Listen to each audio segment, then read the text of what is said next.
Do you ever feel like your income is the only thing that decides your life? So that a small salary means a tough life and a big one guarantees happiness?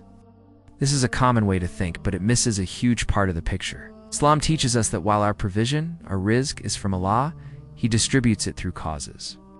And one of the most overlooked causes isn't your job, your luck, or even your intelligence. It's your habits, your discipline, the character you build every single day. Allah doesn't judge our dreams, He judges our actions.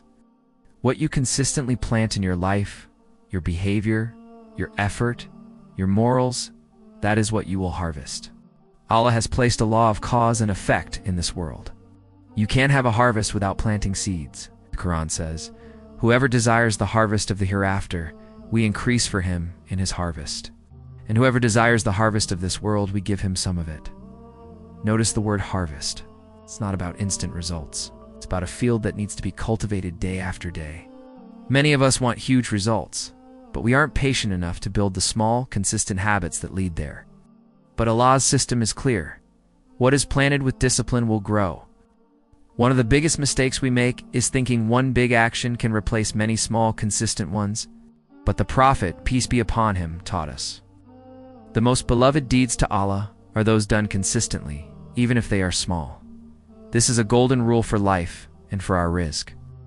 A person who is honest every day, who controls their spending little by little, who works with discipline and gives charity regularly, even if it's a small amount, is planting seeds of blessing. But someone who does one big good deed, yet lives in chaos, wastes money, and lacks discipline, can't expect that same blessing. Allah judges our patterns, not just our moments.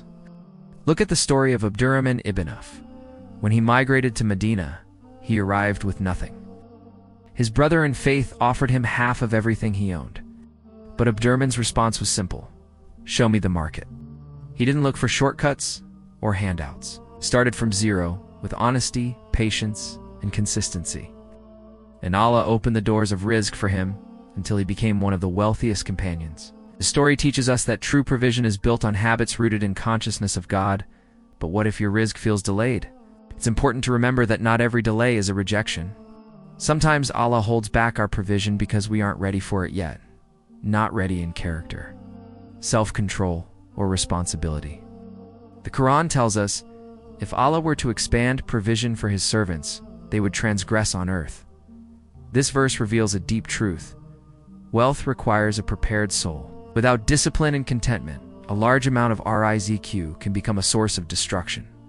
Our job isn't just to ask for provision, but to become worthy of carrying it. Your rizq is often a mirror reflecting who you are. How you manage your time, your money, your prayers, and your words, these patterns shape your future. The Quran says, "Indeed, Allah will not change the condition of a people until they change what is within themselves." Real change starts from the inside. So, fix your habits and trust that Allah will fix your rizq. It isn't just about money. It's about peace, contentment, and true blessing. Focus on what you can control. Pray on time, work honestly, spend wisely, and protect your good habits.